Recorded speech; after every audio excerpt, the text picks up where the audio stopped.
Have cover stack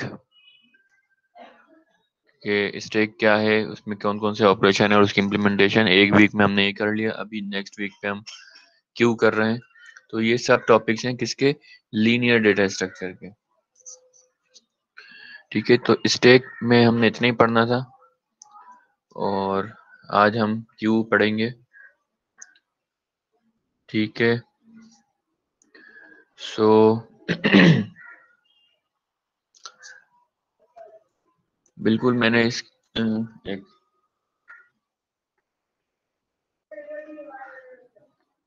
ये slide भी मैंने अभी ही बनाई है और बिल्कुल उसी पैटर्न पे बनाई है जिस पैटर्न पे स्टैक की बनाई थी।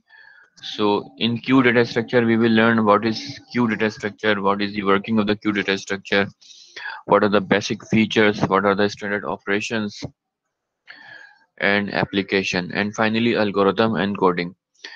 Uh, Now the first five topics are essential to understand the concept, to learn uh, what is going behind the scenes, because once you go for the implementation, you must have a clear idea कि Q क्या है और कैसे काम करता है।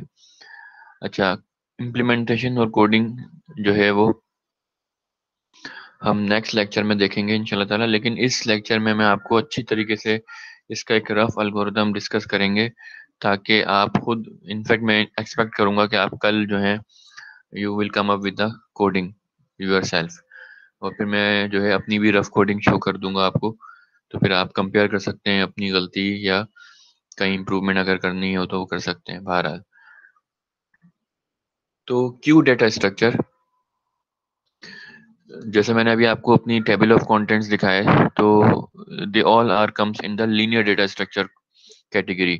तो queue जो है वो भी एक लीनियर डेटा स्ट्रक्चर ही है। अब लीनियर मैं आपको बता चुका हूँ, और लीनियर ज्यादा क्लियर तब होगा जब आप नॉन लीनियर डेटा स्ट्रक्चर्स पढ़ेंगे। तो लीनियर से मुराद होता है ऐसा डेटा स्ट्रक्चर जो एक ऑर्डर्ड के अंदर डेटा को सेव और रिमूव करे, या किसी सीक्वेंस के अंदर डेटा को सेव या रिमूव करे। मतलब it should not be a random approach. ठीक है, तो लीनियर डेटा स्ट्रक्चर क्यू भी एक रैंडम लीनियर डेटा स्ट्रक्चर ही है, and it operates in a FIFO या LIFO, first in first out and last in last out. That's the somehow difference between stake and the queue.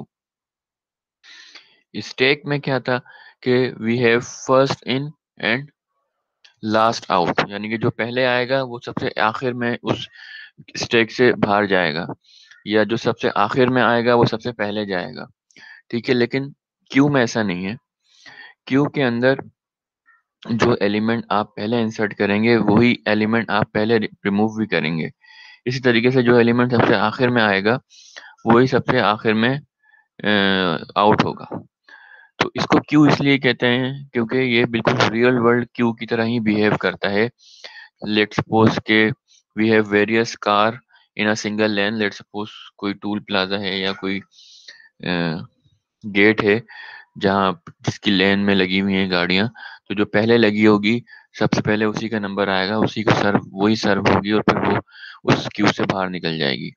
इसी तरीके से जैसे हम लोग हैं, we normally go to the doctor or any other counter like ticket counter पे कहीं गए हैं तो हम लाइन में लग जाते हैं या क्यू में लग जाते हैं। तो people at ticket counter are also an example of a queue. आपको बैकग्राउंड में भी एक पिक्चर नजर आ रही होगी जो कि क्यू की है। तो क्यू, अभी हम कॉन्सेप्ट समझेंगे कि व्हाट इज बेसिकली क्यू, फिर कैसे इसको हम इम्प्लीमेंट कर सकते हैं और कैसे इसको विजुलाइज कर सकते हैं मेमोरी के अंदर।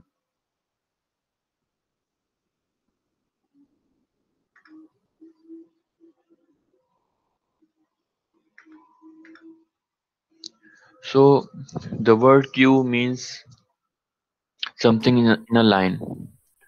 ठीक है, like people, like cars, whatever.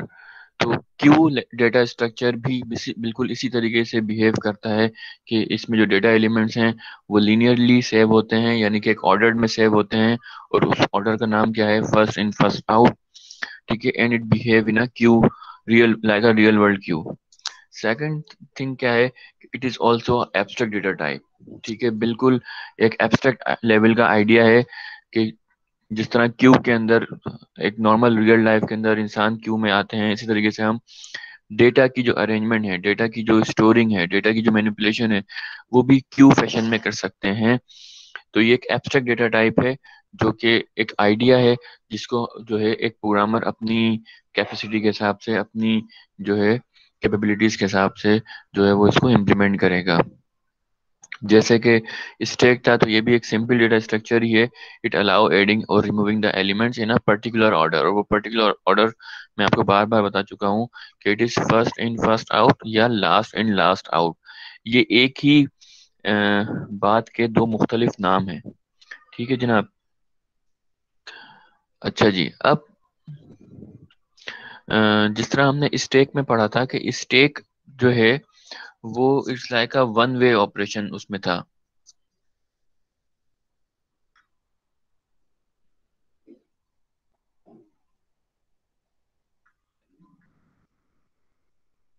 One way operation मतलब कि वो यहाँ नीचे से जो है वो ब्लॉक था या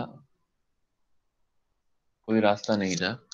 तो इन items were inserted from the top and items were remove from the top.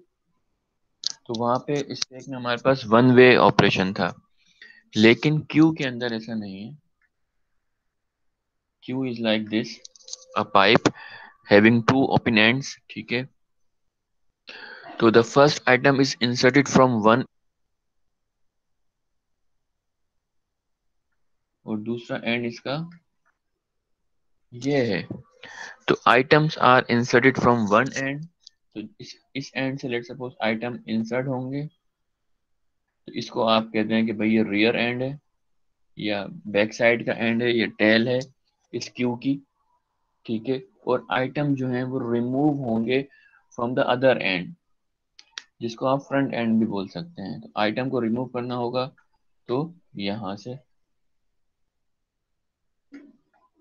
ठीक है जनाब।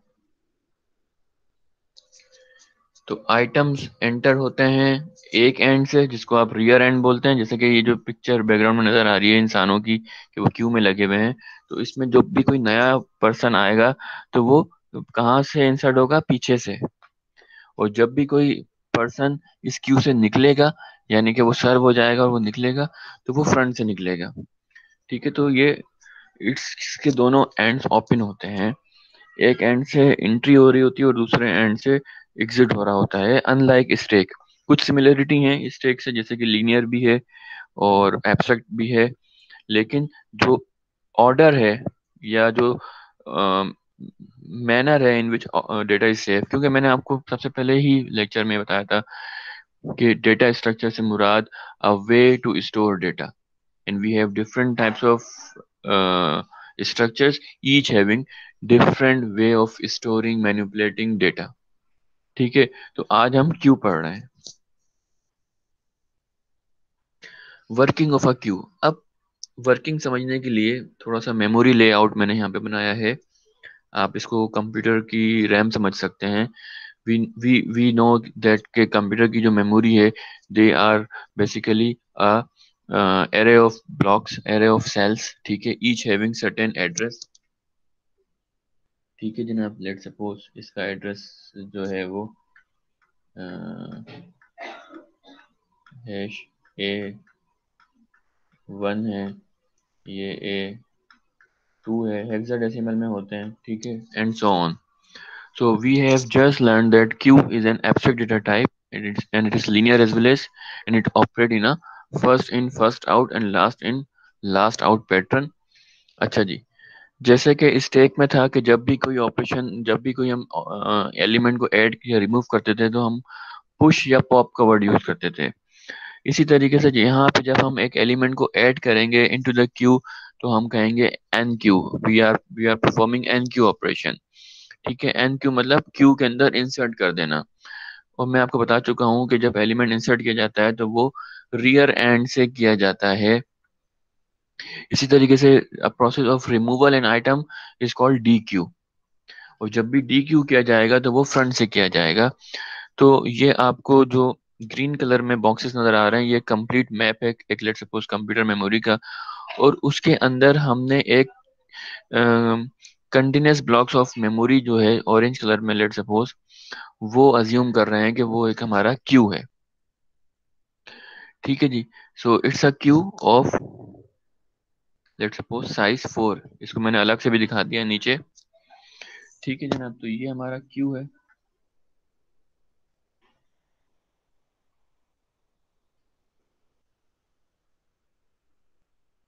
और इसमें इसका साइज 4 है, यानी कि अप टू 4 एलिमेंट ये सेव कर सकता है।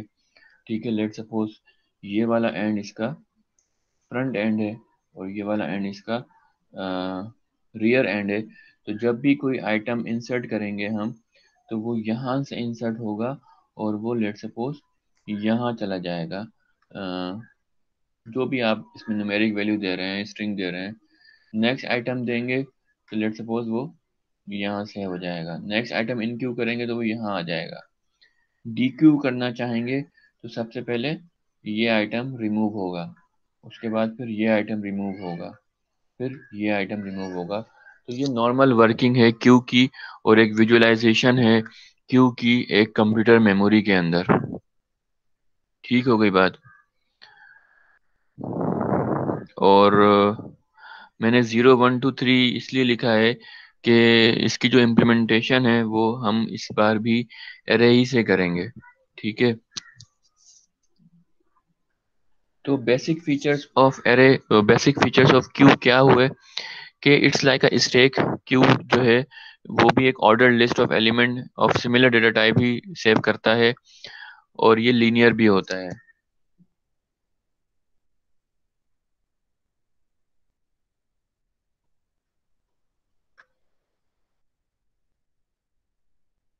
ठीक है जनाब, दूसरी प्रॉपर्टी क्या है या बेसिक फीचर इसका क्या है कि ये फी फर्स्ट इन फर्स्ट आउट जो है मैनर में काम करता है। लेकिन तीसरा जो डिस्टिंक्ट फीचर है वो क्या है कि इसके दो ओपन एंड्स होते हैं। ठीक है, फ्रंट एंड रियर, एक तरफ से एंट्री हो रही होती है और एक तरफ से एग्जिट हो रहा होता है। ठीक है, जब भी आप, ठीक है, दूसरा ये कि जब भी एक एलिमेंट इंसर्ट किया जाता है क्यू के अंदर, तो all the elements inserted before the new element in the Q must be remove. आपने लेट सपोज एक एलिमेंट रिमूव इंसर्ट किया, ठीक है, 4 3 और 2 इसके अंदर पहले से मौजूद थे लेट सपोज।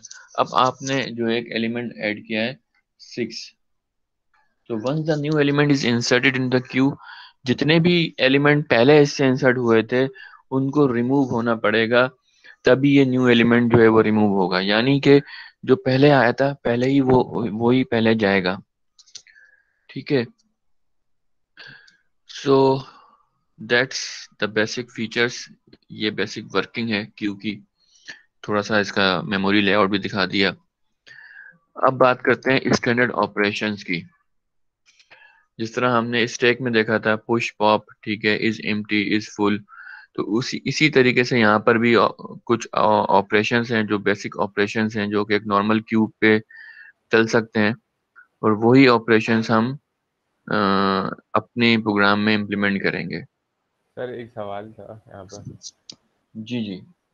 सर यहाँ पे आपने ऑपरेशन तो दो बता दिए, इन क्यू और डी क्यू, दो और भी तो होते हैं, फ्रंट और रियर। सर वो जो फ्रंट एंड रियर जो है ना वो ऑपरेशन नहीं है, फ्रंट एंड रियर दो एंड्स हैं।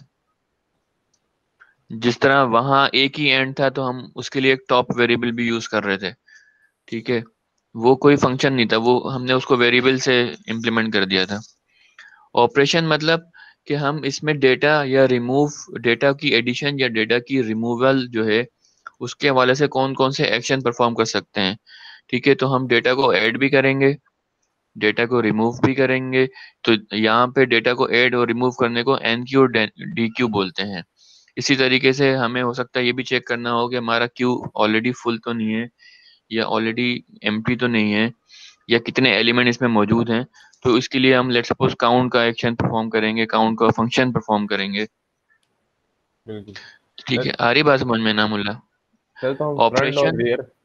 फ्रंट और रियर जी। का ऑपरेशन यूज नहीं करेंगे क्या? फ्रंट और रियर का ऑपरेशन क्या हो सकता है, आप मुझे बताएं। सर जैसे कि ऑपरेशन से आपने मुराद क्या होता है, या फंक्शन से मुराद होता है set of actions, set of procedures. Yes sir. ठीक है। हाँ, अब आप मुझे थोड़ा फ्रंट एंड बैक का ऑपरेशन पर्सपेक्टिव बताएंगे, फ्रंट एंड एंड का ऑपरेशन पर्सपेक्टिव क्या हो सकता है। सर सबसे पहला आइटम अगर हमें किसी चीज में से निकालना है तो हम उसके लिए हम्म। फ्रंट यूज कर सकते हैं एज ऑपरेटर। फ्रंट का कोई ऑपरेटर है क्या सी प्लस प्लस में? नहीं। नहीं है ना। अच्छा, आप कह रहे हैं कि जब भी हम कोई आइटम इंसर्ट कर रहे हैं तो हम फ्रंट का ऑपरेटर यूज कर सकते हैं। मैं इसको एक बेहतर वर्ड यूज कर रहा हूँ, और मैं इसको एन क्यू का वर्ड यूज कर रहा हूँ, कि जब भी मैं एक आइटम क्यू में इंसर्ट करूंगा, ठीक जी है, जैसे कि इस स्लाइड के अंदर मैंने दिखाया, इसको दोबारा से देख लेते हैं। अब जब भी मैं एक आइटम इंसर्ट कर रहा हूँ, लेट सपोज मेरे पास डेटा है 6, और मैं इसको इंसर्ट करना चाहता हूँ, मैं इसको ऐड करना चाहता हूँ इस क्यू के अंदर, तो इट जी sir. This item will go inside the queue from which end, rear rear end. End. जी। और वो कहाँ जाएगा? सबसे पहली पोजीशन के ऊपर जाके सेट हो जाएगा। तो नहीं। process of adding values into the queue is called NQ operation। ठीक है। ठीक है। एंड दिस प्रोसेस, ये प्रोसेस होता कहाँ से है? ये प्रोसेस एक एंड से होता है, जिसको हम रियर कह रहे हैं। इसी तरीके से आप वन बाय वन इसमें वैल्यूज ऐड करते जाएंगे। ठीक है। और फिर एक वक्त आएगा कि आप निकालना चाहेंगे, लेट सपोज, इन वैल्यूज को। तो अब क्योंकि ये first in first out fashion में काम करती है, तो जो आइटम पहले इंसर्ट हुआ था उसी को रिमूव करना पड़ेगा। तो a process of removing an item from the queue is called D D Q. Q operation. देखो, मैं जो डेफिनेशन यूज कर रहा हूँ, मैं कह रहा हूँ वो प्रोसेस, वो सेट ऑफ स्टेप्स जिसके अंदर आप किसी एलिमेंट को रिमूव कर देंगे क्यू से, उसको डी क्यू बोलते हैं। और ये काम कहाँ से शुरू होता है? फ्रंट एंड से। उस क्यू का जो फ्रंट है वो, जैसे कि इसमें तस्वीर में, अगर आपको तस्वीर बैकग्राउंड में नजर आ रही है, तो ये जो हजरत हैं शायद, ये इसके फ्रंट एंड पे खड़े हुए हैं, यानी कि सबसे पहले यही इस क्यू से बाहर निकलेंगे। ठीक है। और अगर कोई नया इंसान इस क्यू में आना चाहेगा, तो वो यहाँ से इंसर्ट होगा, जो कि उसका रियर एंड है इस क्यू का। अगर ये पूरा एक क्यू है, ये स्लाइड ही देख लें, पूरा क्यू है अगर, यस तो सर। इसका ये एंड रियर है, और ये एंड इसका। इट्स डिपेंड्स कि आप कैसे देख रहे हैं इस क्यू को। ठीक है। और ये खड़े भी इसी अंदाज में है कि मुझे मजबूरन ऐसे ही देखना पड़ रहा है कि ये फ्रंट है और ये रियर है। तो जब भी कोई इंसान इस क्यू में आ रहा है, तो मैं उसको कह रहा हूँ, उस प्रोसेस को कह रहा हूँ कि ये एन क्यू हो रहा है। और जब भी कोई इंसान इस क्यू से बाहर जा रहा है, तो मैं उसको डी क्यू कह रहा हूँ। तो फ्रंट एंड आर, या front and rear are not the operation, but they are simply the points, कि कहाँ से आ रहा है और कहाँ से जाएगा। और आने और जाने को हम ऑपरेशन का वर्ड यूज कर रहे हैं। ठीक है। ओके। ठीक है सो सर। आई होप के थोड़ा क्लियर हुआ होगा। यस सर तो क्या। ये स्टैंडर्ड ऑपरेशंस हैं, बिल्कुल वैसे ही जैसे हमने स्टैक पे किए थे, कि स्टैक में एलिमेंट को इंसर्ट करने को हम पुश कह रहे थे, और एलिमेंट को निकालने को हम पॉप कह रहे थे। वहां पे ये दो वर्ड्स इसलिए यूज कर रहे थे कि वहां पे एक ही एंड था, एक ही एंड से पुश करना था और एक ही एंड से पॉप करना था। तो यहाँ लेकिन हमारे पास दोनों एंड्स ओपन होते हैं, ये वाला भी और ये वाला भी। तो आइटम को जब आप इंसर्ट कर रहे हैं, वैल्यू को जब आप इंसर्ट कर रहे हैं, तो उसको एन क्यू बोलेंगे, और निकालने को डी क्यू बोलेंगे। अच्छा, यहाँ पे मैंने पैरेंथेसिस भी बनाए हुए हैं, जो इस बात का सबूत है, या इस बात की इंडिकेशन है कि जब हम इसकी इम्प्लीमेंटेशन करेंगे, तो it will be a function, C plus plus function बन जाएगा। इज फुल, जैसा कि नाम से जाहिर है कि ये चेक करके बताएगा कि भाई जो क्यू है वो ऑलरेडी फुल तो नहीं है। ठीक है। या जो आपका इस एम्प्टी वाला फंक्शन है, वो ये चेक करेगा कि ये क्यू ब्लैंक तो नहीं है। और काउंट क्या करेगा? काउंट विल टेल यू कि how many elements are there in the queue. Let suppose इसकी साइज 4 है but we have only 2 elements, तो जब हम काउंट को रन करेंगे तो ये बता देगा कि भाई 2 elements are in the queue. तो ये बेसिक आपके हो गए ऑपरेशन, या स्टैंडर्ड ऑपरेशन हो गए। Now comes to the final part कि हम इसको इम्प्लीमेंट कैसे करेंगे, what would be our strategy to implement ये। एक्चुअली ना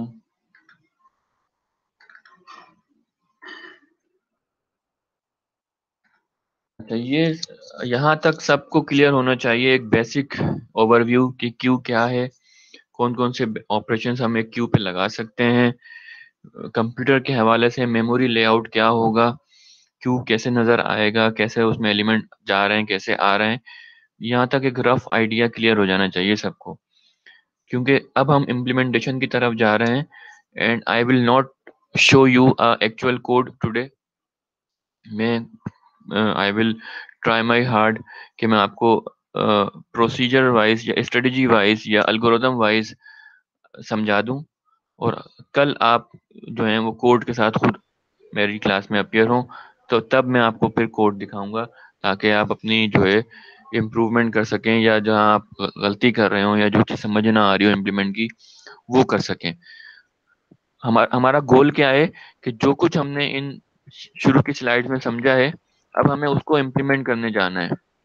ठीक है, तो बिल्कुल स्टेक की तरह क्यू को भी इम्प्लीमेंट करने के बहुत से तरीके या पॉसिबिलिटीज हो सकती हैं।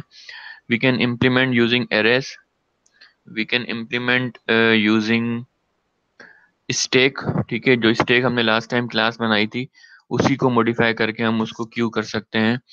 और लिंक लिस्ट, लिंक लिस्ट भी एक जो है वो एब्स्ट्रैक्ट डेटा टाइप है जो कि हम आगे पढ़ेंगे। ठीक है, जिससे हम और अच्छी इम्प्लीमेंटेशन कर सकते हैं क्यू की और स्टेक की। लेकिन अभी हमने क्योंकि लिंक लिस्ट नहीं पढ़ा, तो अभी जो हम यूज करेंगे या जो इजी तरीका है क्यू को इम्प्लीमेंट करने का वो एरे ही है। और अगेन मैं इसको जब करूंगा प्रोग्रामिंग तो इसकी क्लास ही बनाऊंगा और फिर क्लास के अंदर हम वो एरे से उसको इम्प्लीमेंट करेंगे। ठीक है जनाब, तो लेट सपोज के इसी चीज को इम्प्लीमेंट करते हैं जो इतनी देर से हम दिखा रहे थे कि we will declare an array. सबसे पहला क्या होगा कि हम क्लास बनाएंगे ऑफ क्यू, लेट सपोज उसमें एक डेटा मेंबर रख देंगे एरे का जिसका साइज लेट सपोज 4 कर देंगे। ठीक है जनाब, now let suppose like this one. इसके अलावा जैसे कि स्टेक में हमने किया था कि मैंने, क्योंकि वहाँ एक ही एंड था जहाँ से डेटा की एंट्री और डेटा की एग्जिट हो रही थी, तो वहाँ पे मैंने एक वेरिएबल बना दिया था टॉप का। लेकिन यहाँ पे दो एंड्स हैं, फ्रंट एंड द रियर। ठीक है, जहाँ से डेटा की एंट्री या एग्जिट हो रही है, तो मैं दो डेटा मेंबर्स भी इंक्लूड कर दूंगा जिनको मैं रियर या फ्रंट या आर या एफ के नाम से जो है वो डिक्लेयर कर दूंगा। ठीक है, इनका काम क्या होगा, जिस तरह टॉप के अंदर वो इंडेक्स पोजीशन को सेव रख रहा था, ठीक है, आपको बता रहा था कि कितने एलिमेंट्स आ गए कितने चले गए, तो इसी तरीके से ये यहाँ पे ये जो दो वेरिएबल्स हैं, it will keep track of the index position in the Q. Index position क्योंकि हमारा साइज 4 है, तो इंडेक्स पोजीशन जो होगी वो 0 1 2 3 है, वैलिड इंडेक्स पोजीशन है।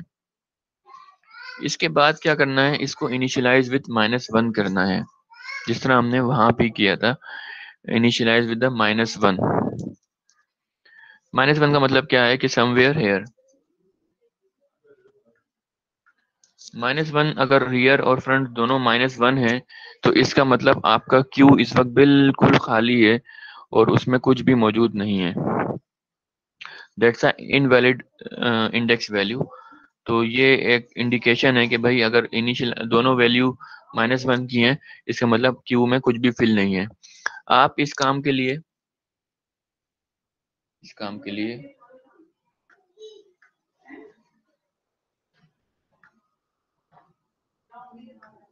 डिफॉल्ट, सॉरी,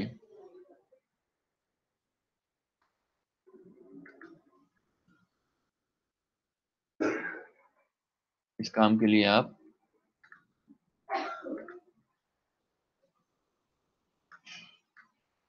डिफॉल्ट कंस्ट्रक्टर भी यूज कर सकते हैं अपने क्लास का, कि जैसे ही आपका ऑब्जेक्ट बने क्यू का, तो जो उसके रियर एंड फ्रंट है वो -1 से इनिशियलाइज हो जाए।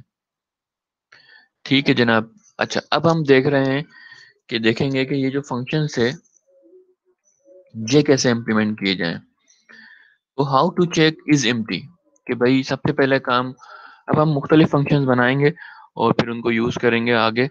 तो इज एम्प्टी को चेक करने का तरीका क्या है? हम सिंपली ये देखेंगे कि भाई के रियर और फ्रंट अगर -1 के बराबर हैं या नहीं, यानी कि we will create a function, let's suppose bool bool की रिटर्न टाइप से बना लेंगे उसको, जैसे हमने पहले बनाया था, क्योंकि ये ट्रू या फॉल्स रिटर्न करेगा। तो बूल इज एम्प्टी, ठीक है, और ये कोई आर्गुमेंट भी नहीं लेगा। और फिर इसमें हम चेक क्या करेंगे कि भाई जो रियर है और फ्रंट है क्या वो -1 के बराबर है।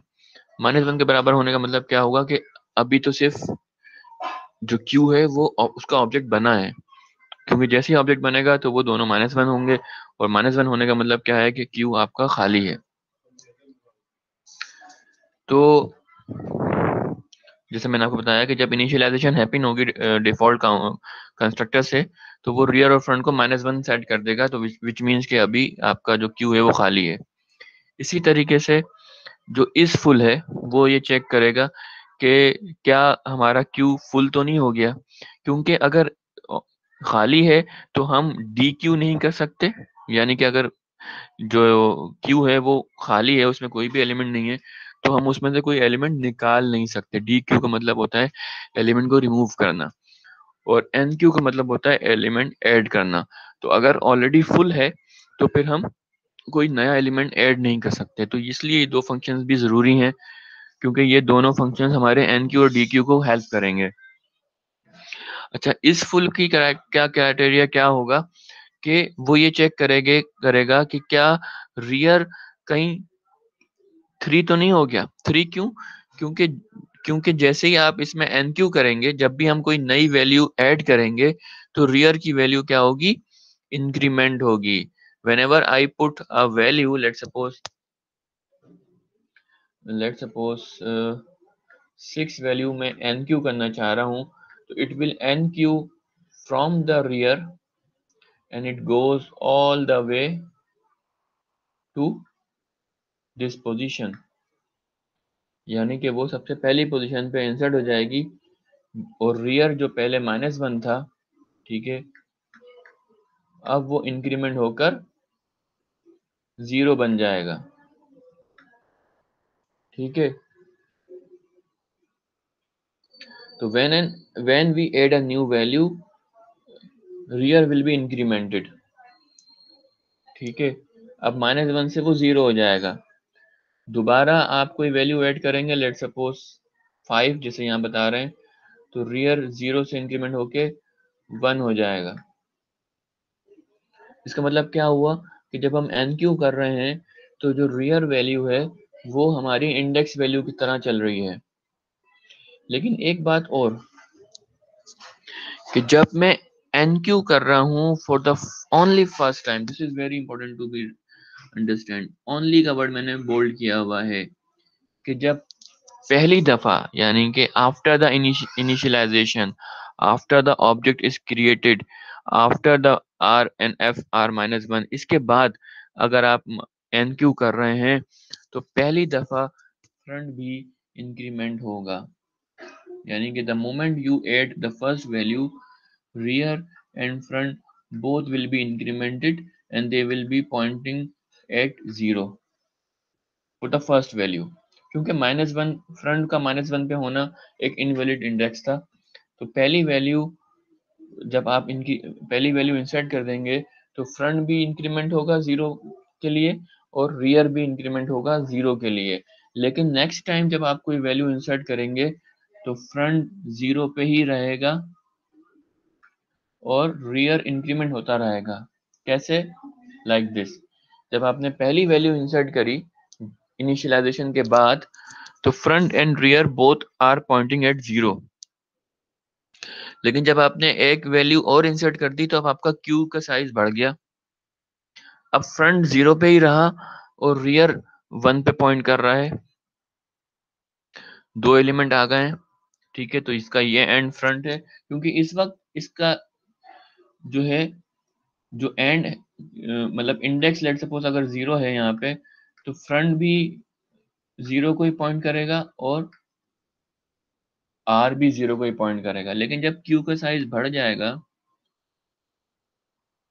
तो फ्रंट 0 को पॉइंट कर रहा होगा और आर जो है वो 1 को पॉइंट आउट कर रहा होगा। सर ये थोड़ा समझ नहीं आ रहा सर ये।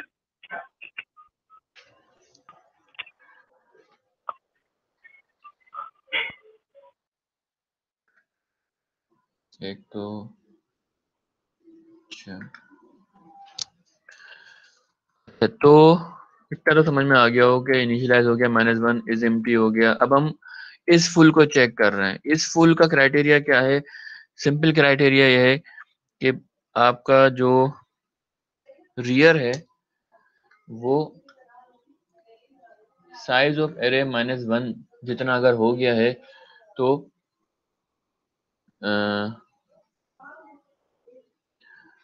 क्यू फुल है, ठीक है। अब हो कैसे रहा है? जब भी आप कोई एलिमेंट ऐड करते हैं, रियर वैल्यू ऐड करते हैं, तो रियर इंक्रीमेंट हो जाएगा। मिसाल के तौर पे आपका क्यू है अभी ये, ठीक है, ठीक है, क्यू ये है और आपने एक आइटम इसमें इंसर्ट कर दिया, तो एरे के पर्सपेक्टिव से इसकी इंडेक्स वैल्यू क्या होगी? 0 होगी। वैल्यू क्या है? 10, लेकिन एरे के पर्सपेक्टिव से इसका इंडेक्स होगा 0। और प्रोग्रामिंग के पर्सपेक्टिव से मैं फ्रंट को भी चाहूंगा कि फ्रंट भी 0 ही हो और रियर भी 0 ही हो, ठीक है। लेकिन ऐसा करने के लिए मुझे क्या करना होगा? फ्रंट एंड रियर को दोनों को इंक्रीमेंट करना पड़ेगा, क्योंकि फ्रंट एंड रियर इनिशियली जो है वो -1 थे इनिशियली, यानी कि जब क्यू बना था यहाँ पॉइंट कर रहे थे वो। लेकिन जब मैंने एक नया एलिमेंट डाल दिया, ठीक है, तो अब मैं ये एक्सपेक्ट कर रहा हूँ कि जो मैंने नया एलिमेंट डाला है वो 0 इंडेक्स के ऊपर इंसर्ट हुआ है एरे की। तो मेरा जो फ्रंट है, अब क्योंकि क्यू में है ही एक एलिमेंट इस वक्त, तो इसका फ्रंट भी एक ही जगह पॉइंट कर रहा है। फ्रंट एंड रियर को आप एक तरह से पॉइंटर की तरह समझ लें, not not the actual pointer variable, कि ये किसी वैल्यू को पॉइंट कर रहा है। ये देखें, keep track of the index position, इनका काम ही यही था, ठीक है। तो फ्रंट पहले केस के अंदर कि जब एक ही वैल्यू है तो फ्रंट एंड रियर एक ही होगा, क्योंकि बॉक्स ही एक है। अब जब दूसरा एलिमेंट उसमें ऐड होगा, लेट सपोज एक बॉक्स और आ गया, लेट सपोज 20, तो ये जो 20 सेव हुआ है ये इंडेक्स वैल्यू 1 पे सेव हुआ है, ठीक है। तो यहाँ पे मैं ये चाहूंगा, अब मुझे सेव कराना है, इंडेक्स वैल्यू 1 करानी है। इन अदर वर्ड्स, जो जिसने मुझे सवाल किया, आई थिंक मुझे इलियास की आवाज लग रही थी, क्योंकि ये काम मैं एन क्यू या डी क्यू से करूंगा, यानी कि एडिशन ऑफ अ वैल्यू या रिमूविंग ऑफ अ वैल्यू करूंगा एन क्यू या डी क्यू ऑपरेशन से, ठीक है। और मैं एक मिनट मुझे कंप्लीट करने दें। लेट सपोज ये एरे है, ड्रॉप हो गई थी। ड्रॉप हो गई थी या कम हो गई थी? ड्रॉप हो गई थी सर।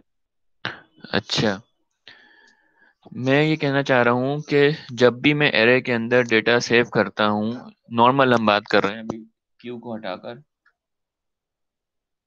तो मैं इस तरह करता हूँ कि यहाँ पे एरे और उसका इंडेक्स और इज इक्वल्स टू वैल्यू। आ रही बात समझ में?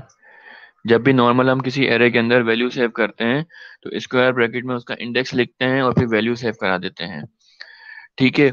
तो जब मैं एन क्यू कर रहा हूँ, यानी कि जब मैं वैल्यू इंसर्ट कर रहा हूँ, तो वैल्यूज कहाँ से इंसर्ट होती हैं? मैंने आपको बताया था कि वैल्यूज रियर से इंसर्ट होती हैं और रिमूव फ्रंट से होती हैं। तो जब मैं वैल्यू इंसर्ट करूंगा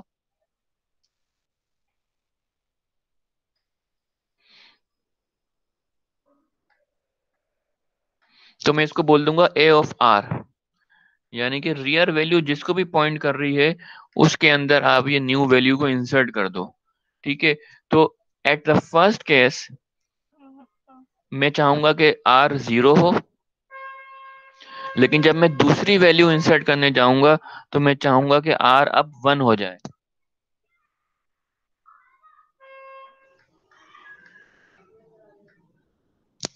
ठीक है, जब मैं तीसरी वैल्यू इंसर्ट करना चाहूंगा तो तीसरी वैल्यू को इंसर्ट करने से पहले मैं आर को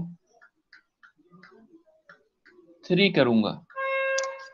ठीक है, जब आर 3 हो जाएगा, जो कि ये है साइज ऑफ एरे -3, इसका मतलब कि मेरा क्यू इस वक्त फुल है।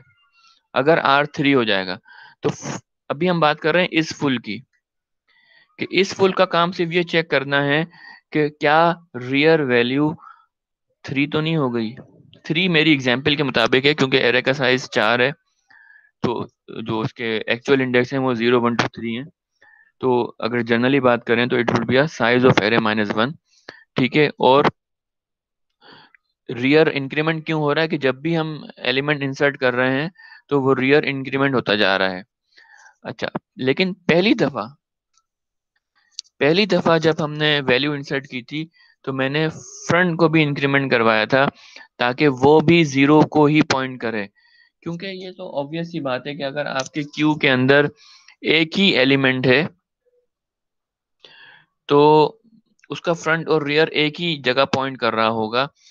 अच्छा, अगर ये बात अभी समझ में नहीं आ रही तो जब मैं डी क्यू ऑपरेशन करूंगा तब ये बात समझ में आ जाएगी, क्योंकि डी क्यू मैंने आपको बताया था कि लेट सपोज ये 10 वैल्यू है, it will be enqueue from the rear end go to the very first position, यहाँ चला जाएगा एन क्यू करके। ठीक है, और अभी मैंने आपको बताया कि ये जो कुछ भी हुआ एन क्यू ऑपरेशन ये आर की बेसिस पे हो रहा था। ठीक है सर, ये रियर 0 से 1 होगा, फिर 1 से डायरेक्ट 3 हो जाएगा? नहीं, सॉरी, मैंने 3 लिख दिया, 2 ही होगा ये। ठीक है, 2 होगा फिर 3 हो जाएगा। ठीक है, तो इसको करेक्ट कर लें, मैंने ध्यान नहीं दिया, 1 से मैं एकदम 3 पे चला गया, तो ये इंक्रीमेंट ही हो रहा है 1 के साथ साथ। अच्छा, अब जब निकालने की बारी आती है वैल्यूज को, तो अब मुझे लेट सपोज यहाँ पे बहुत सारी वैल्यूज हैं, तो आर तो था, इंक्रीमेंट होता जा रहा था। आर पहले 0 था, फिर आर 1 हुआ, फिर 2 हुआ, फिर आर 3 हो गया, लेकिन फ्रंट को मैंने यहीं पे रोक दिया था। फ्रंट को मैंने 0 पे ही रोक दिया था, क्योंकि उसको मैं -1 पे नहीं रख सकता था, क्योंकि जब मैं निकालूंगा वैल्यूज तो मैं लिखूंगा कि भाई कौन सी वैल्यू निकालनी है, ए ऑफ एफ। ठीक है, क्योंकि मैंने आपको बार बार यही बात बता रहा हूं कि फ्रंट एंड से वैल्यू निकलती है और रियर एंड से वैल्यू इंसर्ट होती है। जिस तरह ये बिल्कुल तस्वीर में भी दिखाया गया था, और भी मैंने इंसानों की तस्वीर में दिखाया कि जब सबसे पहले बंदा जो निकलेगा वो फ्रंट एंड पे जो है वो निकलेगा। जब निकालने का टाइम आएगा तो जो मैं एरे को इंडेक्स दूंगा वो एफ वेरिएबल का दूंगा, और वो मैं -1 नहीं दे सकता क्योंकि वो एक वैलिड सबस्क्रिप्ट नहीं है। इसीलिए जब मैंने पहला एन क्यू ऑपरेशन किया तो मैंने एफ को भी इंक्रीमेंट करके 0 पे ले आया था, ताकि जब मैं निकालूं वैल्यू तो मेरे लिए मुझे आसानी रहे। ठीक है जनाब, तो मैंने सारा मार्कर से किया, लेकिन ये काम मैंने इस एनिमेशन में भी दिखाया था कि जब एक ही एलिमेंट होगा तो उसका फ्रंट और रियर 0 ही पॉइंट करेगा, लेकिन जैसे जैसे आप एलिमेंट ऐड करते जाएंगे तो रियर इंक्रीमेंट होता जाएगा। ठीक है जनाब, तो after all the enqueue operation front जो है या फ्रंट वेरिएबल जो है वो 0 को पॉइंट कर रहा होगा, और रियर लेट सपोज आखिरी वैल्यू को पॉइंट कर रहा होगा। तो ऐसे मौके पे अगर हमने इस फुल को रन किया तो इट विल चेक कि रियर की वैल्यू क्या है।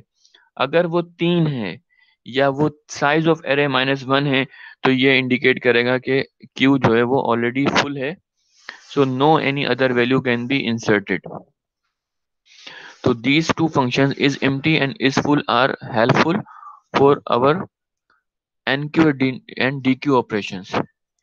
is empty हमें इंसर्ट करवाने में ज़्यादा हेल्प करेगा, क्योंकि जब हम इंसर्ट करने के लिए जाएंगे तो हमें पहले ये चेक करना है कि पहले खाली भी है या पहले से फुल है।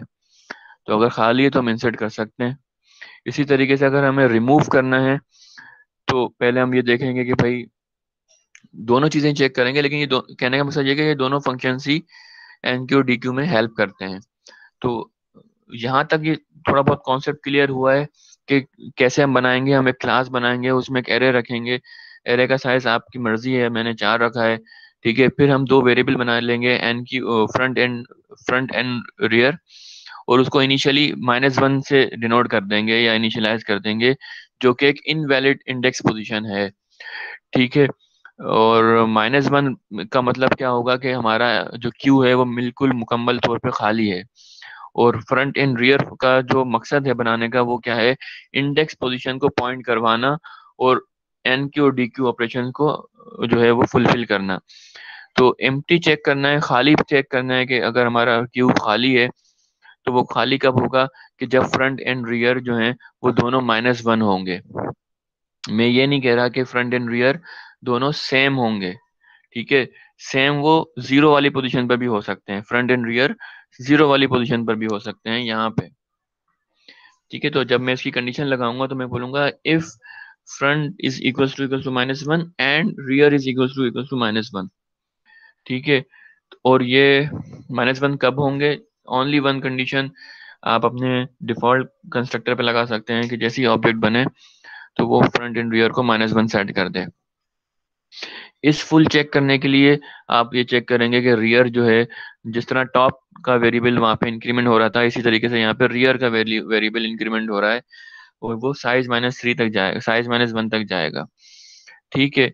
और ये मैंने एग्जांपल्स बता दी कि जब भी कोई एलिमेंट ऐड होता है तो रियर इंक्रीमेंट होगा 1 by 1, लेकिन फर्स्ट टाइम फ्रंट भी इंक्रीमेंट करना पड़ेगा ताकि जब आप डी क्यू करें तो उसको जो इंडेक्स पोजीशन मिले वो 0 की मिल जाए, ठीक हो गया। अब हमारा जो मेन फंक्शन है एन क्यू, उसको देखते हैं कि जब भी हम एन क्यू को कॉल करेंगे तो हम उसको एक वैल्यू देंगे, ठीक है। अच्छा, सबसे पहले हम ये चेक करेंगे जब भी मैं एन क्यू फंक्शन को कॉल करूं तो एन क्यू फंक्शन कुछ रूटीन ऑपरेशंस परफॉर्म करे। Let suppose first of all वो ये चेक करे कि क्या वो ऑलरेडी फुल तो नहीं है। Check first queue is already full और नॉट। अगर वो ऑलरेडी फुल है तो भाई वहीं से रिटर्न हो जाए, वहीं से एग्जिट हो जाए, कोई वैल्यू इंसर्ट करने ना दे, उसको प्रॉम्प्ट मैसेज शो कर दे कि भाई आपका जो क्यू है वो तो ऑलरेडी फुल है, no any further value can be inserted. अच्छा, तो हम क्या करेंगे, लेट्स सपोज हम लिखेंगे कि इफ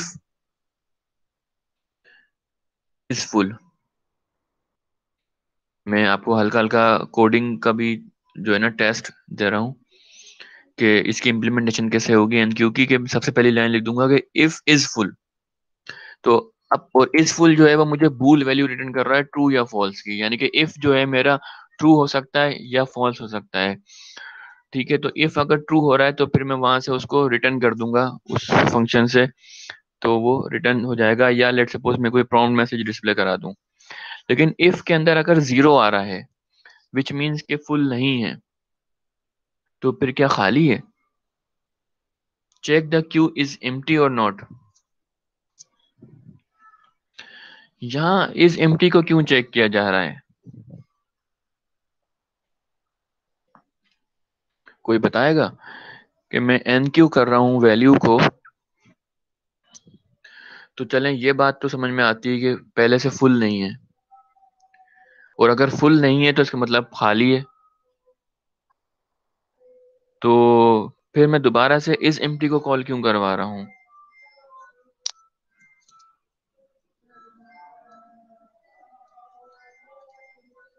एनीवन, मेरी आवाज आ रही है आप सबको। सर इसलिए चेक करने के लिए कि जो हमने पहले वैल्यू जो इनक्यू की थी वो मतलब वो फ्रंट वो रियर पे है। अच्छा, यहाँ मैंने बताया था सर फुल की वैल्यू चेक करने के लिए कि वो -1 -1 नहीं है, ये चेक करने के लिए तो वो, अच्छा -1 चेक करने के लिए नहीं, -1 तो हो गया हमारा डिफॉल्ट कंस्ट्रक्टर से। जैसे ही ऑब्जेक्ट बना तो उसने रियर और फ्रंट को -1 करवा दिया होगा। ठीक है, अब मैंने एक ऑब्जेक्ट बनाया और अब मैं एनक्यू फंक्शन को कॉल कर रहा हूँ। एनक्यू फंक्शन ने सबसे पहले तो इस फुल को कॉल करके ये चेक किया कि फुल तो नहीं है। फुल का क्राइटेरिया कहता है कि भाई रियर साइज ऑफ एरे से -1 होगा। दूसरा काम वो क्या कर रहा है, वो इस एम्प्टी को भी कॉल करवा रहा है कि क्या ये मुकम्मल खाली तो नहीं है। क्योंकि अगर ये मुकम्मल खाली हुआ, मुकम्मल खाली होने का क्या मतलब है, अगर इस एम्प्टी अगर ट्रू वैल्यू रिटर्न कर रहा है तो इसका मतलब अभी अभी ऑब्जेक्ट इनिशियलाइज हुआ था और रियर और फ्रंट वैल्यू -1 ही है। आ रही बात समझ में? क्यों करवा रहे हैं हम इस एम्प्टी को कॉल? ताकि फ्रंट एंड रियर को -1 से इंक्रीमेंट करवा दें। क्योंकि आपको मैंने यहाँ दिखाया था कि जब वैल्यूज एनक्यू की जाती हैं तो फ्रंट रियर तो इंक्रीमेंट होता ही होता है, लेकिन फ्रंट भी इंक्रीमेंट होता है फर्स्ट टाइम। कहाँ से? -1 से 0 पर आता है। तो अब मैं क्योंकि एनक्यू को कॉल कर चुका हूँ और मैंने पहले ये चीज चेक कर ली है कि ये फुल तो नहीं है, अब मैं ये चेक कर रहा हूँ कि क्या ये बिल्कुल इनिशियलाइज वाला मामला तो नहीं है। क्योंकि अगर इस एम्प्टी मुझे ट्रू रिटर्न करेगा तो उसका मतलब क्या होगा कि भाई जो फ्रंट एंड रियर है ना वो -1 को पॉइंट कर रहे हैं। Now they should point two the 0 ताकि मैं पहली वैल्यू इंसर्ट कर सकूं एरे के अंदर। आ रही बात समझ में? तो मैं दूसरा काम क्या करूंगा, लेट सपोज पहले मैंने किया इफ इज फुल, इसका आंसर अगर फॉल्स आ रहा है तो मैं नीचे दूसरी लगा दूंगा कि एल्स इफ। दोबारा क्या चेक करे कि इज एम्प्टी मुझे क्या रिस्पॉन्स दे रहा है। तो इज एम्प्टी अगर मुझे ट्रू रिस्पॉन्स दे रहा है, विच मीन्स के ये कब ट्रू रिस्पॉन्स देगा, व्हेन इनिशियलाइजेशन हैपन। और वो कौन कर रहा था? डिफॉल्ट कंस्ट्रक्टर कर रहा था, और वो इन दोनों को -1 कर रहा था। तो अगर इसका आंसर भी यस आ रहा है, प्रोवाइडेड के पहले वाले का आंसर नो आएगा। क्योंकि अगर इसका यस आ गया तो फिर वो इफ, पहली वाली इफ ही कंडीशन ट्रू हो गई और वो एल्स इफ पे नहीं जाएगा ना एल्स पे जाएगा। आ रही बात समझ में? अपना ये जो है ना मैप, कोड का मैप अपने जहन में बनाते जाएं। मैं आज आपको कोड नहीं दिखाऊंगा, सिर्फ मैं एक एल्गोरिथम या एक अप्रोच बता रहा हूँ, और कल आपसे एक्सपेक्ट करूंगा कि आप कोड के साथ आएंगे। तो पहला इफ चेक करेगा इज फुल, अगर वो फॉल्स होता है तो फिर वो अपने एल्स इफ के ऊपर जाएगा और एल्स इफ से वो इज एम्प्टी को चेक करेगा। इस एम्प्टी का ट्रू होने का मतलब ही यही है कि दोनों -1 पर हैं, और अब मैं चाह रहा हूं कि ये इंक्रीमेंट होकर 0 पर आ जाए। ठीक है, ताकि मैं वैल्यू इंसर्ट कर सकूं। क्योंकि मैंने अभी आपको बताया था कि वैल्यू इंसर्ट करने के लिए मुझे इंडेक्स वैल्यू चाहिए। ठीक है, और जब मैं एनक्यू कर रहा हूँ तो I will use R as my index, और जब मैं डीक्यू कर रहा हूँ तो I will use F as my index. तो पहला काम तो ये हो गया, if is full, else if is empty.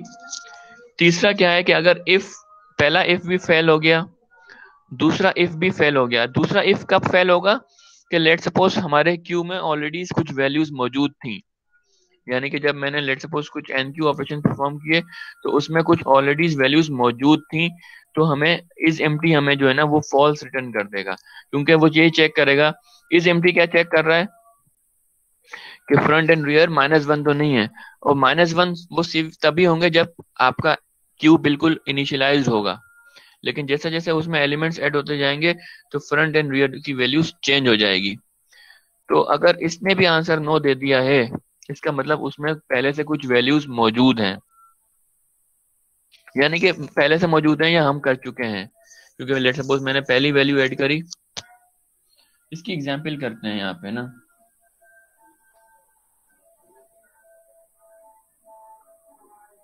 इसकी एग्जांपल करते हैं, ये मेरा व्हाइट बोर्ड है, और व्हाइट बोर्ड ऐसी मैंने रफ में बनाया था, और मैंने एनक्यू फंक्शन को कॉल किया।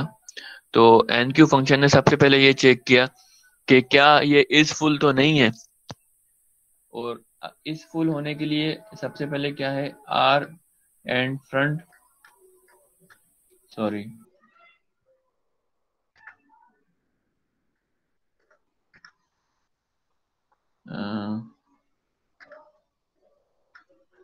फ्रंट एंड आर, ठीक है। ये इस वक्त अभी लेट सपोज ऑब्जेक्ट बना है, अभी ऑब्जेक्ट बना था तो इस तरह की शक्ल मेमोरी में बन गई है, और मैंने अब एन क्यू को कॉल कर दिया। एन क्यू ने सबसे पहली चीज क्या चेक करी कि क्या आर 3 तो नहीं है, तो आर 3 नहीं है, आर तो -1 है, इसका मतलब उसका इफ वाला आंसर तो फॉल्स हो गया। अब वो अपने एल्स इफ पर आ गया और वो ये चेक कर रहा है इज एम्प्टी, और इज एम्प्टी क्या चेक कर रहा है कि एफ और आर दोनों -1 है। एफ एंड आर दोनों जब -1 थे तो उसने क्या किया, उसने इनको इंक्रीमेंट कर दिया, और अब एफ जो है वो 0 हो गया और आर भी 0 हो गया, ठीक है। वापस यहाँ चलते हैं।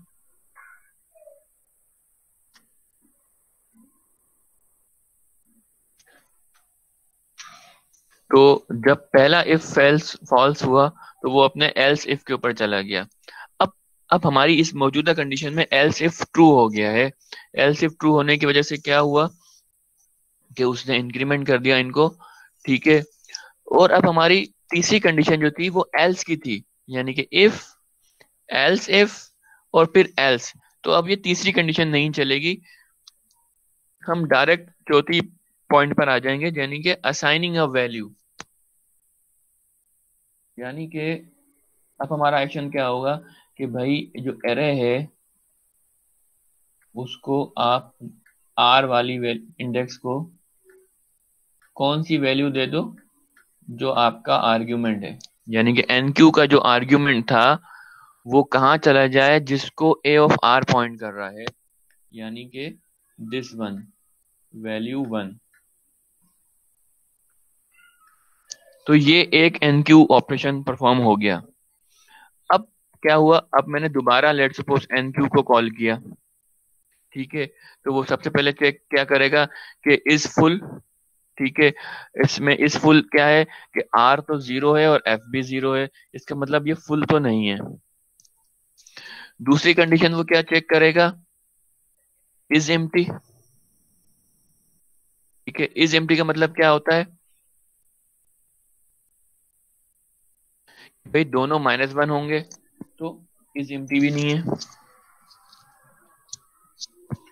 इज एम्प्टी भी नहीं है। इज एम्प्टी कब होता है, जब दोनों -1 होते, यानी कि इफ और एल्स इफ दोनों ही फॉल्स हो गए हैं। अब वो अपनी तीसरी कंडीशन पे जा रहा है, यानी कि एल्स वाला पार्ट, यानी कि जब हम दूसरा एलिमेंट ऐड कर रहे हैं या उसके बाद कोई एलिमेंट ऐड कर रहे हैं तो सेकंड कंडीशन जो थी ये वाली, जैसे मैंने अभी आपको दिखाया, वो फॉल्स हो जाएगी। और अब वो क्या करेगा, यानी कि तीसरी कंडीशन क्या थी कि जब इफ और एल्स इफ फॉल्स हो गया, इफ क्या था कि इस फुल भी मामला सही है और इज एम्प्टी भी नहीं है, यानी कि उसमें कुछ एलिमेंट मौजूद हैं, तो अब वो सिर्फ आर को इंक्रीमेंट करेगा, एफ को वहीं रहने देगा,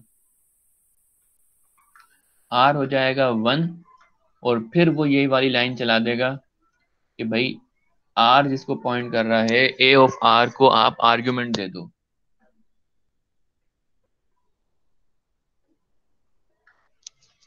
ठीक है जनाब। ये कंडीशन जब मतलब इस कंडीशन से इस वाले एल से सिर्फ इंक्रीमेंट होगा, और ये हमारी आखिरी कंडीशन है, बिल्कुल कंडीशन नहीं है, मतलब स्टेटमेंट है। अगर ये ट्रू होती है तो फंक्शन ही एग्जिट हो जाएगा, अगर ये ट्रू होती है तो ये स्किप हो जाएगा और वो इंक्रीमेंट करने के बाद डायरेक्ट यहाँ आ जाएगा, ठीक है। और अगर ये फॉल्स होती है तो फिर ये चलेगा और इसके बाद वो यहाँ पे आ जाएगा, ठीक है। एक ऑपरेशन और देखते हैं कि दोबारा मैंने एन क्यू को कॉल किया, ये वी जेड नहीं है, ये वी टू है, जब भी मैंने एनक्यू को कॉल किया तो सबसे पहले वो चेक करेगा इज फुल। इज फुल का मतलब क्या है कि आर को 3 होना है, लेकिन आर तो अभी 1 है। ठीक है। दूसरा चेक करेगा इज एम्प्टी, कि क्या दोनों -1 है, नहीं ये भी नहीं है। तो अब क्या करेगा कि वो आर को सिंपली इंक्रीमेंट कर देगा, आर को 2 कर देगा और बोलेगा कि जो भी वैल्यू है वो यहाँ इस वैल्यू पर आ जाए। इसी तरीके से वो आर को 3 कर देगा और यहाँ पे वैल्यू इंसर्ट कर देगा। तो हमारा जो रियर है वो इस वक्त 3 हो चुका है और जो हमारा फ्रंट है वो हमारा 0 ही मौजूद है। ठीक है। अब डी क्यू को देखते हैं। जब मैं डी क्यू करने जाऊंगा तो सबसे पहले मैं ये चेक करूंगा कि क्या जो क्यू है वो खाली तो नहीं है, इज एम्प्टी तो नहीं है। इज एम्प्टी का मतलब क्या है कि दोनों -1 तो नहीं है। ऐसा मैं क्यों कर रहा हूँ, ताकि अगर वो खाली है या बिल्कुल अभी इनिशियलाइज ही हुआ है तो मैं कोई मजीद उसमें से वैल्यू नहीं निकाल सकता, वो है ही खाली। तो भाई अगर वो खाली है तो एग्जिट हो जाओ आप डीक्यू फंक्शन को कॉल नहीं, मतलब आगे मत चलाओ। आप एक प्रॉम्प्ट मैसेज शो कर दो कि भाई ये तो खाली है। नेक्स्ट क्या है कि अगर वो खाली नहीं है तो फिर ये चेक करे कि क्या f और 0 बराबर है।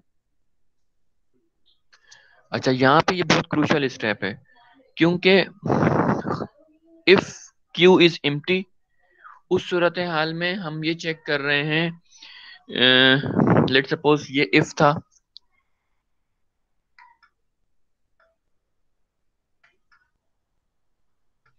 तो ये एल्स इफ है, यानी कि इन दोनों में से कोई एक ही रन होगा। अगर इफ ट्रू हो रहा है तो वो अपने एल्स इफ पर नहीं आएगा, और अगर इफ फॉल्स हो रहा है तो ही वो अपने एल्स इफ को चेक करेगा। लेकिन एल्स इफ के अंदर हम क्या चेक कर रहे हैं कि क्या एफ और आर बराबर हैं, क्या फ्रंट और रियर बराबर हैं। ठीक है। अगर तो वो बिल्कुल ही खाली है, बिल्कुल खाली होने का मतलब क्या है कि वो -1 थे। इज एम्प्टी क्या चीज चेक कर रही है, इज एम्प्टी चेक कर रही है -1 वाले मामले को। ठीक है। और ये जो दूसरा एल्स इफ है ये चेक कर रहा है कि क्या एफ और आर बराबर हैं। और ऐसा कब होगा कि जब दोनों 0 होंगे, फ्रंट एंड रियर 0 होंगे। और ऐसा कब हो रहा है कि जब जो है उसके आपके क्यू के अंदर सिर्फ एक ही वैल्यू मौजूद होगी। ठीक है। तो जब एक ही वैल्यू मौजूद है तो क्या करे कि भाई दोनों को -1 कर दे, यानी कि वो उसका उसका जो इंडेक्स है उसको 0 से -1 पे ले आए और वैल्यू रिटर्न करवा दे। लेकिन अगर ऐसा नहीं है, उसमें क्यू में ज्यादा वैल्यूज मौजूद हैं, तो आप असाइन करो value that is pointed by the F to some local variable. ठीक है। फ्रंट को इंक्रीमेंट करो और रिटर्न कर दो लोकल वेरिएबल को। तो डी क्यू समझते हैं हम।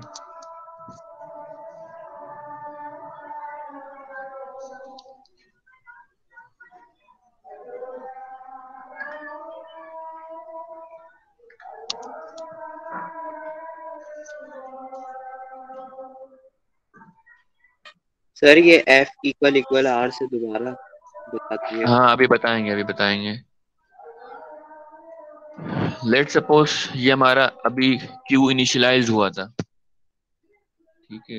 तो जब क्यू इनिशियलाइज हुआ था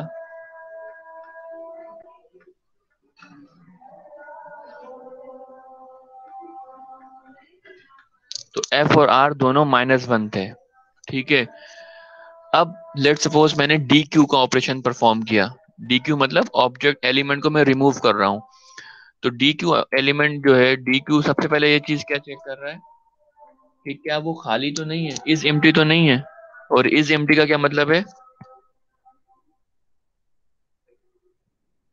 कहाँ चला गया, इज एम्प्टी का मतलब है कि दोनों -1 तो नहीं है। अब इस केस के अंदर जो मैंने अभी ड्रॉ किया था, इस केस के अंदर दोनों -1 ही है, विच मीन्स कि भाई ये तो इनिशियलाइज्ड ही हुआ भी हुआ है, आप कोई एलिमेंट इसमें से रिमूव नहीं कर सकते। तो फंक्शन को एग्जिट कर दो यहाँ से। पहली बात क्लियर हो गई। अब दोबारा रिकॉल करें अपने एन क्यू वाले ऑपरेशन को, कि जब मैं पहला ऑब्जेक्ट इंटर करता हूं, लेट सपोज वैल्यू 1 जैसे मैंने किया था, तो फ्रंट भी 0 हो गया था और आर भी 0 हो गया है। कैसे? इंक्रीमेंट होकर। तो यहाँ हुआ था, ये सब मैंने आपको बताया था ना। ठीक है, तो अब वो दूसरी बात क्या चेक कर रहा है कि क्या एफ और आर बराबर है। एफ भी 0 है और आर भी 0 है। मैं डी क्यू कर रहा हूँ, याद रहे मैं डी क्यू कर रहा हूँ। तो इस बात का आंसर कि एफ और आर दोनों 0 हैं, ये तभी आएगा कि जब आपके क्यू में एक ही वैल्यू होगी, सिंगल वैल्यू होगी आपके क्यू के अंदर, तभी एफ और आर बराबर होंगे, यानी कि दोनों लेट सपोज 0 को पॉइंट कर रहे होंगे। नहीं तो एफ 0 को पॉइंट कर रहा होगा, जैसे कि यहाँ पे, और आर 3 को पॉइंट कर रहा है। ये नॉर्मल सिचुएशन में है जब आपके पास मल्टीपल वैल्यूज हैं। लेकिन अगर एक ही वैल्यू मौजूद है आपके क्यू में, तो फिर एफ भी 0 होगा और आर भी 0 होगा। तो अगर ये बात ट्रू हो रही है कि एफ और आर बराबर हैं, यानी कि आपका क्यू एक ही वैल्यू स्टोर कर रहा है और मुझे तो वैल्यू निकालनी है, तो मैं क्या करूंगा कि मैं सबसे पहले काम क्या करूंगा कि मैं इस आर को डिक्रीमेंट करूंगा -1 पे, और इस एफ को भी डिक्रीमेंट करूंगा -1 पे। ठीक है, नहीं पहले काम ये करूंगा,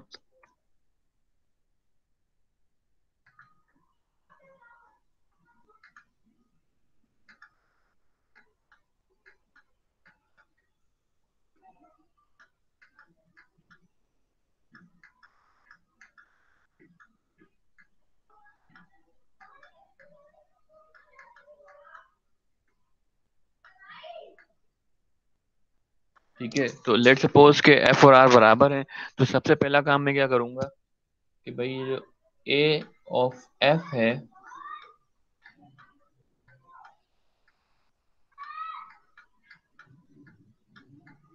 इसे आप किसी लोकल वेरिएबल को दे दो, असाइन करा दो, कॉपी करा दो। और दूसरा काम क्या करूंगा,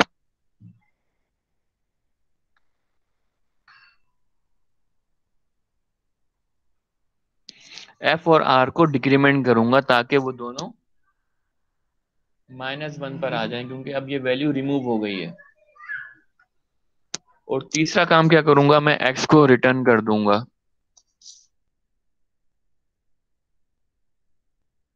ठीक है,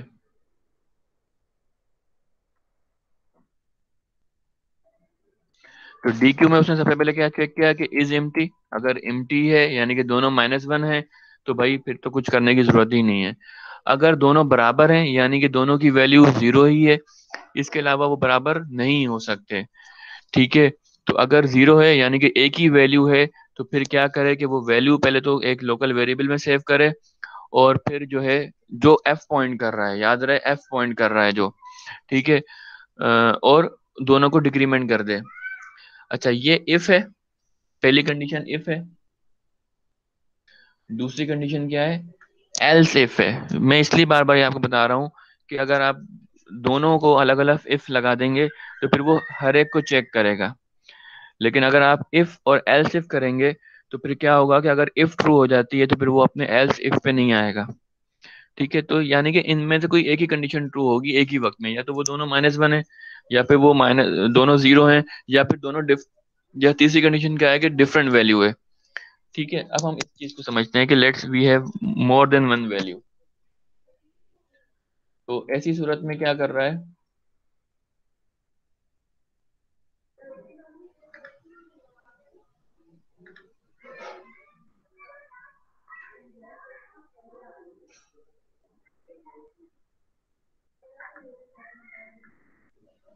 we have front, we have rear. ठीक है, we have this value 1, we have this value 2, we have this value 3, and we have this value 4. ठीक है, for such case r will be equals to 3 and f is equals to 0। तो अब मैं अगर इस condition में D Q को call करता हूं तो सबसे पहले वो क्या चेक कर रहा है, इज एम्प्टी, यानी कि क्या दोनों -1 तो नहीं है। तो इसका आंसर क्या आ गया, फॉल्स। इफ फॉल्स हो गई तो अपने वो एल्स इफ पे चला गया। एल्स इफ के अंदर वो क्या चेक कर रहा था कि क्या एफ और आर बराबर तो नहीं है। तो भाई एफ 0 है और आर 3 है, इसका मतलब एल्स इफ भी डिलीट या एफ एल्स इफ भी नहीं चला। अब क्या है, तीसरी कंडीशन एल्स की है, और तीसरी कंडीशन क्या होगी कि भाई जो भी एफ पॉइंट कर रहा है उसे आप एक लोकल वेरिएबल को दे दो और उस लोकल वेरिएबल को रिटर्न कर दो। Assign the array value pointed by the F to some local variable और उसको रिटर्न कर दो। और इसके साथ साथ क्या करो, इसके साथ क्या क्या करो, एफ को प्लस प्लस कर दो। क्यों, क्योंकि अभी 0 था, आपने वो वैल्यू रिटर्न करवा दी। अब आप चाहते हैं कि एफ यहां पर आ जाए, क्योंकि ये इसको इस तरह समझें, अभी इतनी वैल्यूज थी, अब एक वैल्यू निकल गई तो अब फ्रंट 1 हो जाएगा इंक्रीमेंट होकर, एक वैल्यू और निकल जाएगी तो फ्रंट 2 हो जाएगा। ठीक है, तो अब लेट सपोज एफ क्या है, 1 है। अब आपने दोबारा डी क्यू ऑपरेशन कॉल किया, उसने सबसे पहले क्या चीज चेक करी कि भाई ये एम्प्टी तो नहीं है, यानी कि -1 तो नहीं है, नहीं है। ठीक है, तो क्या ये 0 0 तो नहीं है, नहीं है। तो अब जो भी एफ की वैल्यू है वो वैल्यू लोकल वेरिएबल में दे दे, इंडेक्स वैल्यू को समझते हुए। ए की इंडेक्स वैल्यू एफ समझी जाएगी, तो वो वैल्यू एक्स को दे दे और एक्स को रिटर्न करवा दे और एफ को इंक्रीमेंट कर दे।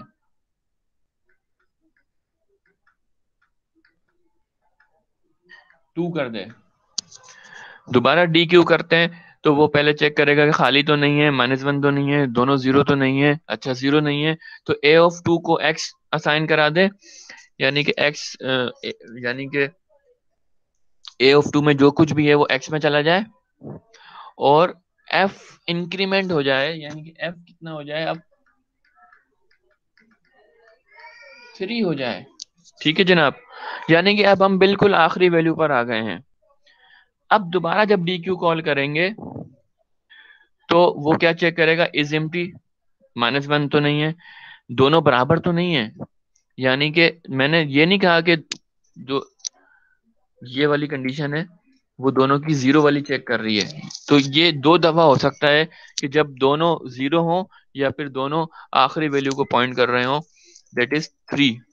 तो इस केस में जब वो इस वैल्यू को रिमूव करेगा तो वो दोबारा चाहेगा कि आर भी -1 हो जाए और 3 ये जो है ना F3 भी -1 हो जाए।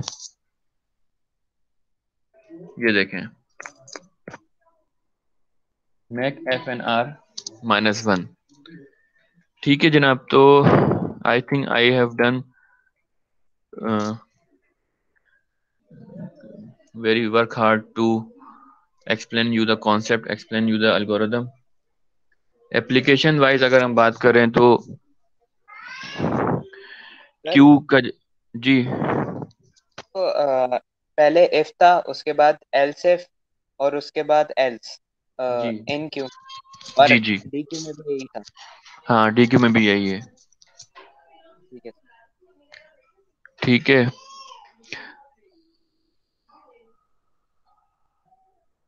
और एप्लीकेशन की बात मैं कर रहा था तो क्यू बहुत ही कॉमन एप्लीकेशंस हैं, इसकी रूटीन लाइफ में तो मिलती ही हैं।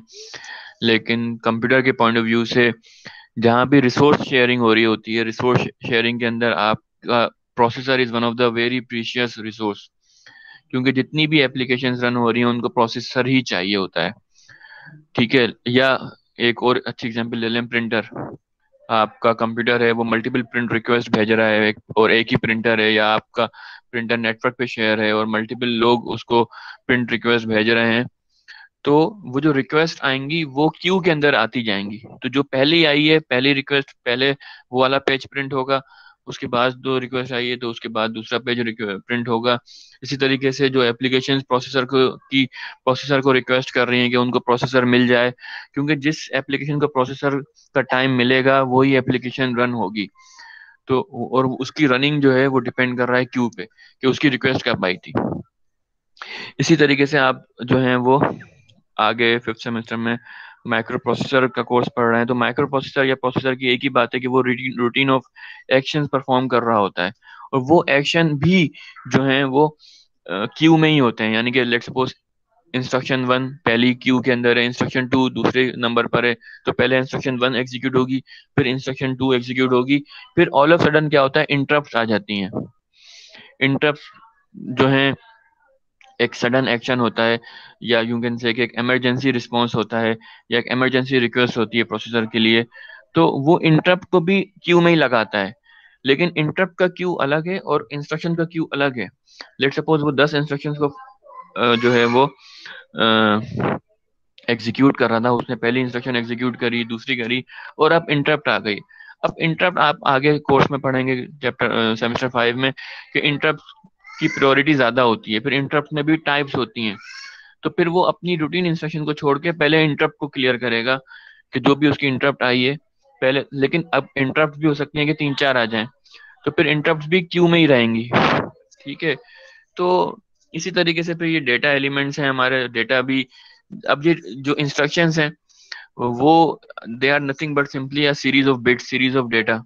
ठीक है, तो यानी कि ये जो डेटा की यहाँ पे मैनेजमेंट हो रही है, या डेटा की जो स्टोरिंग हो रही है, मैनिपुलेशन हो रही है, वो इन अ फैशन ऑफ क्यू हो रही है कि फर्स्ट इन और फर्स्ट सर्व। ठीक है, तो लेट्स कोड इट। तो ये मैं नहीं करूंगा आज, I am ending this session today. और मैंने काफ़ी कोशिश की है आपको अल्गोरिदम पॉइंट ऑफ व्यू से या एक सूडो कोड के पॉइंट ऑफ व्यू से और स्टेटमेंट भी आपको बताई हैं।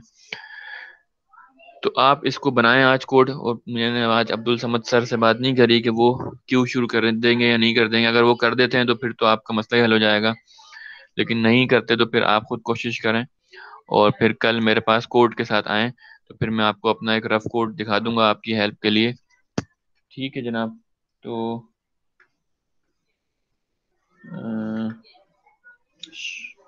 शिट, कुछ चेंजेस हमने उसमें किए थे और वो अच्छे चेंजेस थे जो सेव नहीं हो सके। बहरहाल, तो यहाँ तक किसी की कोई कंफ्यूजन हो, कोई सवाल हो तो वो मुझसे फौरन पूछ ले, क्योंकि मेरी अब एक क्लास और है और मुझे नमाज भी पढ़नी है और फिर वो क्लास लेनी है। तो अगर आपकी कोई क्यूरी है, समझ में नहीं आया कुछ, इस हवाले से भी फीडबैक दे सकते हैं कि सर आया, थोड़ा थोड़ा आया, नहीं आया, कुछ भी जो भी है मामला, थोड़ा सा फीडबैक देते हैं या सवाल कर लें, ताकि फिर मैं इस जो है वो सेशन को ख़त्म कर दूं।